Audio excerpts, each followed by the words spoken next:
ተገቢ ነው ብዬ አላስብም። አሁን በዚህ ነገር ላይ ቤተሰቦቿ ቢያዩ አሁን የሶሻል ሚዲያ ነው ያስጠላ ነገር ምንድነው? አሪፋቸው ማለት ነው። ፎቶ ቢጠናቀቁ አሪፍ ነበር። ምን ለቀው ነው ቡርቴ? የመለኛው ቪዲዮ አይታችኋል ዛሬ? ወይ ጨረቃቶ ልቡቲያ ማወዴ አሳቀኝ ጨርት ገበያለሽ አንድ ቁጥር ጻፊ። አልጨረስኩም። ምንድነው ህክማዬ ነብዬ ላ የሆነ ነገር ለቀው ምናምን ስትል ነው። ኖ እሱ አይደለም ነገር ደምነው ነው አልሽ። ቪዲዮ እኮ ነው የሚያስቀው ቪዲዮ። ብሩኬ ዩቲዩብ ላይ ቲክቶክ ላይ ሆነ ልጅ ህፃን ታሙ እርዳታ የጠየቁትን ነው። እርዳታ ቲክቶክ ኢንቦክስ ይደብስ ይልኩ ለአላህ ብለን የቻልነው አካውንት ምስኪን ያሳዝናል። ልጅ ህፃን በጣም ወንድ ነው ሴት አይደለች እንዴ? ወንድ ነው። ባለፈው ይቻለው ዊና ላይውን ሰርቶ ነበር። 500 ብር እንኳን ብታስገቢ ለነሱ ያግዛቸው። አረ ይሄ ነብዬ 200 ሞቶ ራሱ በቂ ነው። 200 ራሱ ወላሂ በቂ ነው። አረ ሞቶ ራሱ ወዝልክ በቂ ነው። ማርያምን ያቅማችን አለው አይደለም ግን ለምንድን ነው እንደዚህ አይነት ነገር ሲፎሰት ባሪያ ላይ ወጣም ሰው እንትን አይልማ። ገና ነው እኮ ቢሮ ሁላችን ቢሮ እናወራና እስቲ የታለች ኦፕሲ ደስ ይላል። አይ አሪፍ ነው ሁሉም ያለው 10 ብር ራሱ በቂ ነው። ማርያምን እሺ ና የአንድ 10 የአንድ 5 የአንድ 20 አንድ ተጠራቀቁ።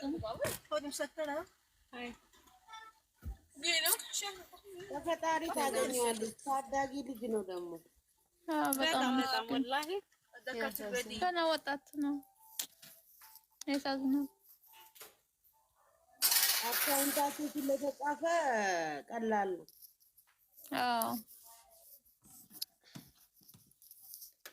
እንግዲህ አላህ ያውን ይመልስለት።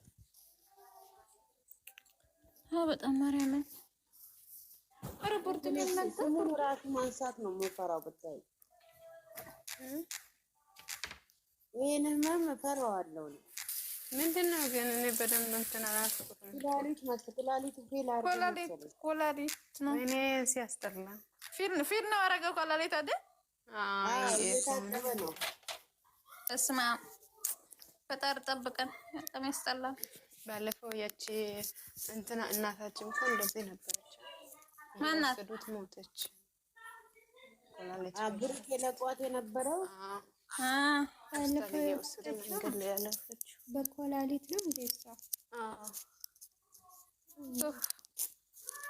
በጣም ያሳዝናል። ማርያም እኔ በጣም የምፈራው ህመም ንገራችሁ፣ ካንሰር፣ ኮላሊት እነዚህ በጣም ነው የምፈራቸው። በጣም እና ካንሰር እንትን ማስታገሻ ይሰጣል እንጂ ከነጭራሹ አይጠፋም። ይሄም ያው ወይ ሁሉ ካንሰር በጣም ነው መስጠላኝ። ማርያም በጣም ያስጠላል። አረ እናኒ ቆይ ለምንድን ነው የጠፋችሁ? ፈጣሪ ሆይ ክፉ ነገር ጠብቀን። መብራት ወይ ናኒ ለምንድን ነው ናኒ ስራ አለባት። ናኒ ስራ ናት። ውጤቷ ነው እንጂ ሸራርቁላት መጣ ነበረች። ግን ዝናብ እንዳዘነበ ነው ምናምን ተኝቻት ሆናለች። ወይ ቀረን አይቻት አላቅም፣ አግኝቻትም አላቅም። ቆይ ትናንትና ነበረች አለች፣ ቢሮ ላይ አለች፣ እዚሁን አለች። ትናንት ነበረች፣ ትናንት ራሱ ነበረች። ይሄ ስም ስለተቀየረ አረ ህክማዬ ተይ፣ ሀገር የተናፍቀኝ ተይ። ወይ አበዝና ነው ይፈርም ነው ፈጣሪ እንዳናቅባት ብላ ነው ከሰዎቹ ጋር ነኝ ምናምን የምትለው ውሸቷን ነው። ተይ ነው ቡን ህክማዬ ማን እንደዛ ትላት እውነታ ነው። አንዷ ደግሞ ምን እንዳለች ታውቂያለሽ? ዝናብ ሲዘንብ ባሌ ናፈቀኝ፣ ለምን ዘነብክ አንተ?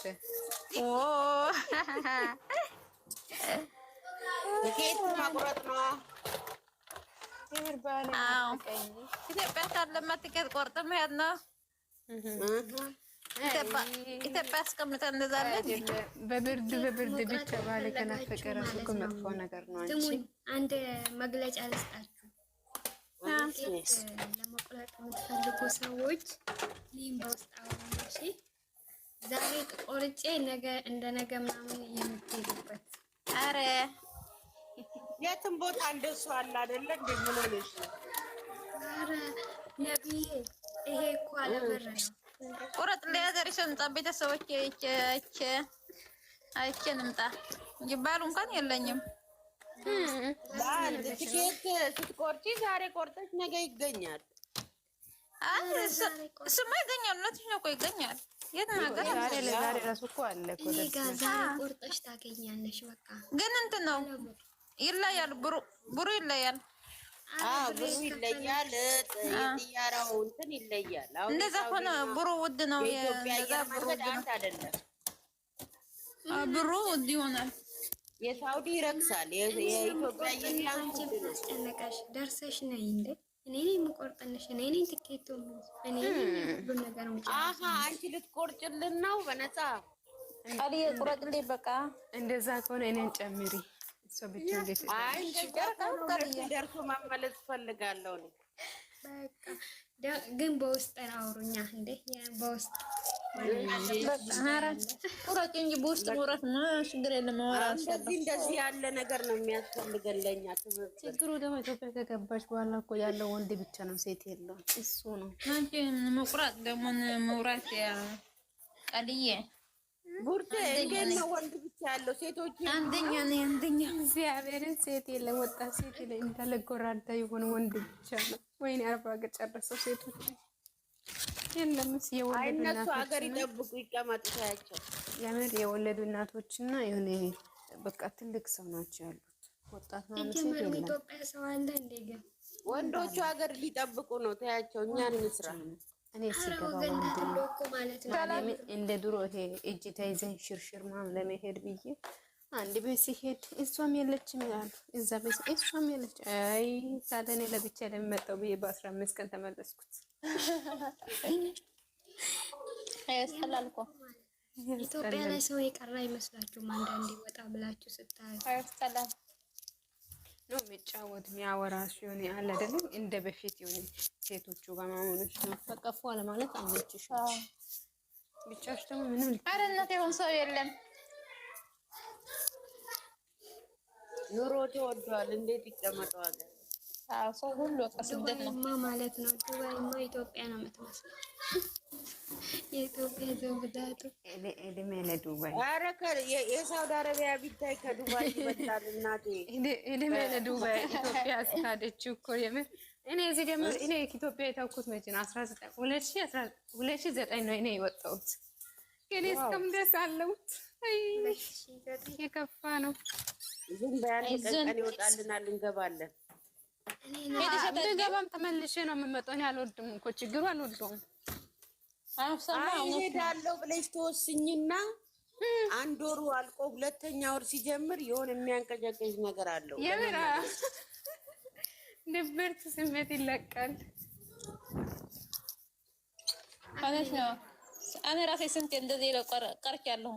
አሁን ይሄ አምና እኔን ሳልጨርስ ሄዳለሁ ተዋለሁ። ዘንድሮ በቃ ተነስቻለሁ። ቆርጬሽ እንሄድ ነኝ። አይደለም የሆነ ያስጠላል። በቃ ይደብራል። እኔ ምሽቱ ራሱ አይነጋም፣ የነጋው ራሱ አይመሽም። እዛ ሄጄ ራሱ የሆነ እኔ እንጃ ምን እንደሚሆን እሱ ብቻ ሳይሆን የራሳችን ጸባይ ተቀይሯል። በጣም አይደለም ሰው አጠገብ ላይ ቆሞ ሲያወራ የሆነ የሚለፈለፉ ይመስልሻል። እዚህ ብቻሽን ለምተሽ የለ ማርያምን 3 ሰው 4 ሰው እንደዚህ ተሰብስቦ ያው እነሱ ወሬ ታውቂያለሽ፣ የጎረቤት ወሬ ሲያወሩ ዝም አይሉም። እንደ በውስጥ ይላል። አይ ደብራና የራሳችን ጸባይ ነው የነሱ ሳይሆን የራሳ